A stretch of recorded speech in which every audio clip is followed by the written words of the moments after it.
Vous avez 36 ans, effectivement, vous avez été choisi pour occuper cette fonction de délégué général. Vous succédez à Jean-Paul Joannel qui prend sa retraite après 10 années à Contact Entreprise.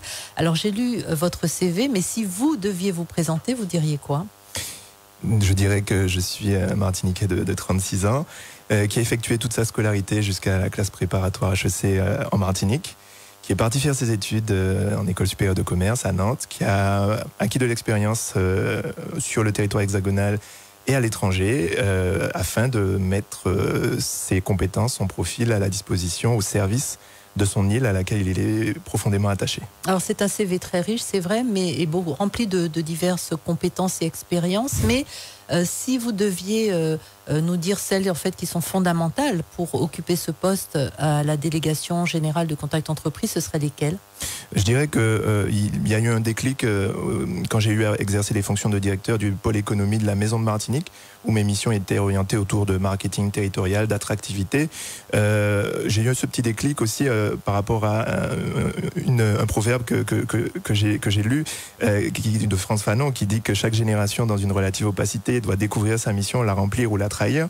Ça m'a mis un peu de pression effectivement, mais j'ai choisi effectivement d'embrasser cette mission et à travers par exemple une délégation que j'ai pu monter d'entreprises martiniquaises qui a participé à un salon sur l'investissement à Dubaï, j'ai compris qu'effectivement cette mission m'intéressait énormément et qu'elle était viable et qu'elle pouvait être menée au service de l'intérêt général martiniquais. Alors vous êtes un stratège, est-ce que c'est correct de dire cela ? Et comment est-ce que vous abordez ce travail justement de viser un projet, de le faire se développer et aboutir ?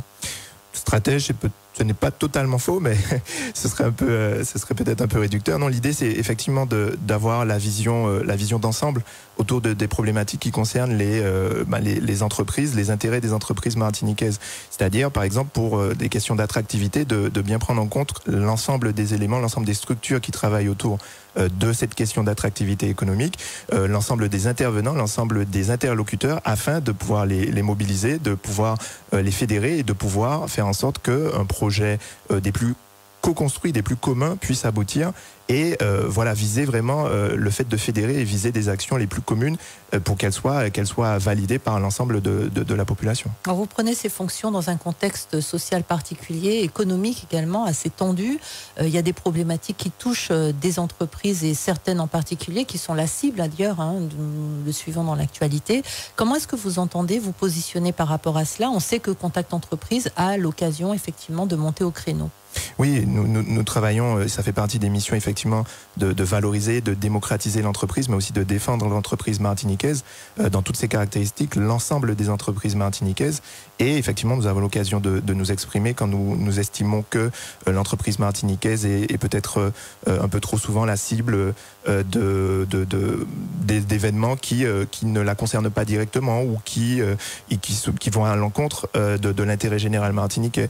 Donc de façon générale, effectivement, nous montons au créneau quand nous avons le sentiment que ces intérêts sont mis en cause ou sont mis en danger. Mais est-ce que votre rôle, c'est peut-être aussi d'être force de proposition, justement, pour que ce dialogue puisse enfin s'installer ? C'est exactement ce que nous essayons de faire, dans la mesure où l'histoire de Contact Entreprise évolue effectivement. On est passé l'idée était effectivement d'être un organe de communication et ces dernières années, grâce à l'impulsion, la forte impulsion des différents présidents, mais aussi de Jean-Paul Joannel, que je salue au passage, a été d'être effectivement cette force de proposition, de pouvoir organiser des ateliers de co-construction pour alimenter le débat public.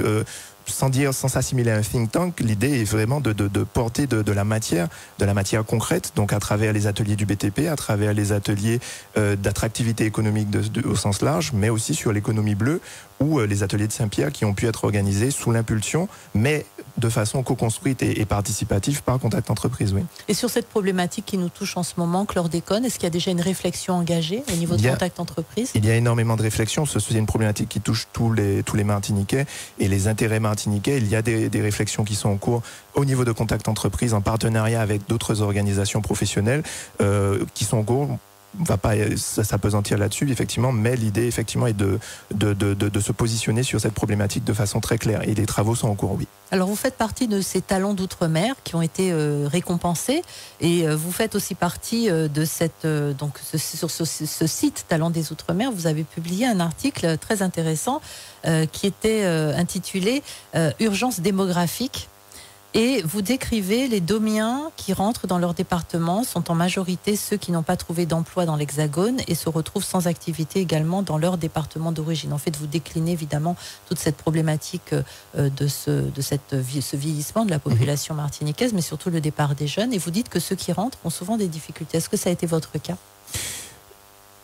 Un peu moins dans la mesure où j'ai pu construire mon parcours en amont.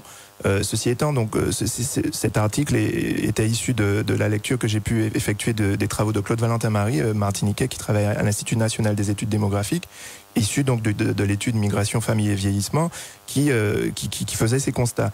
À mon niveau, j'ai pu rencontrer effectivement quelques difficultés, notamment d'éloignement d'offres et de la demande. L'idée, effectivement, enfin, la posture d'un Martiniquais qui travaille à l'étranger ou en France hexagonale est effectivement d'être éloigné des réalités pendant un certain temps, des réalités locales, et que ce soit les cabinets de conseil en recrutement ou certains acteurs n'ont pas nécessairement la même vision, et il y a un éloignement entre l'offre et la demande. Donc l'idée est de toujours réduire cet éloignement. J'ai pu le faire par le passé à travers une activité associative aussi, une association qu'on a montée entre anciens du lycée de Bellevue, essayer toujours de réduire cette distance et de permettre à cette offre et cette demande de se rencontrer de façon plus concrète.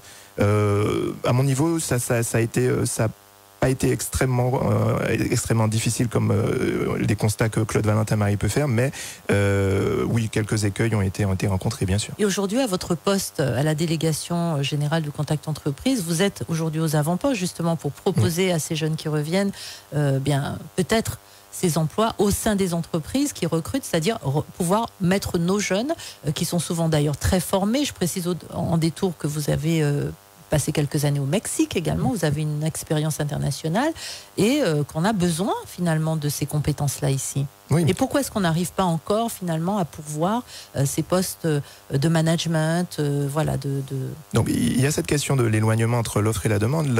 Cet éloignement a causé effectivement des réflexes de la part de Martiniquais qui sont ailleurs dans le monde, où effectivement ils n'ont pas vocation à spontanément postuler, à spontanément peut-être briguer des positions ou des postes qui pourraient correspondre à leurs compétences, ou d'ailleurs qui les intéressent sans que leur profil ne corresponde complètement. Et l'idée effectivement est de diminuer à chaque fois peut-être cette appréhension et cette crainte, et via des actions qu'on mène de façon très régulière, notamment on diffuse des CV de façon hebdomadaire, les CV que nous recevons, nous les diffusons à nos 320 adhérents.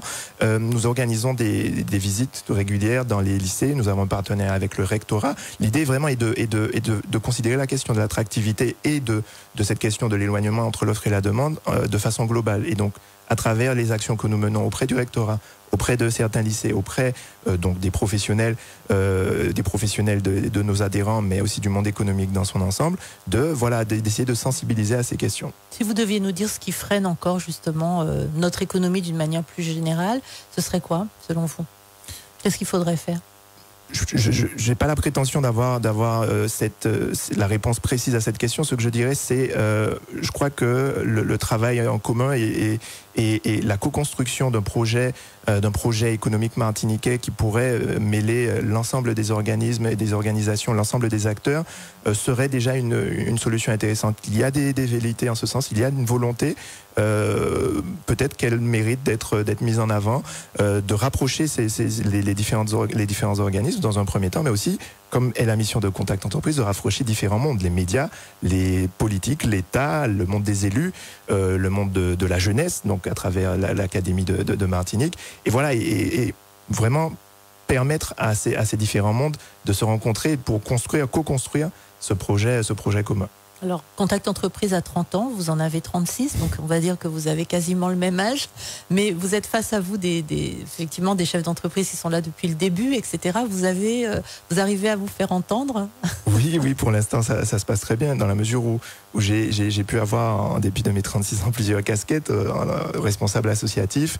J'ai travaillé en collectivité, donc à la Maison de Martinique en termes de marketing territorial, et j'ai été aussi entrepreneur. Donc sur les 3-4 dernières années, j'ai monté mon entreprise. J'ai été ce chef d'entreprise martiniquais qu'on défend, puisque le tissu économique martiniquais est composé à plus de 80% de très petites entreprises. J'ai été cette très petite entreprise qui a fait face à certaines difficultés, qui attend effectivement certains accompagnements de la part du monde politique, qui attend de l'écoute de la part des acteurs économiques. Donc du coup, le fait d'avoir eu ces différentes casquettes me permet d'être très à l'aise face à des interlocuteurs très aguerris. Merci beaucoup Pascal Fardin, et puis bonne route à vous.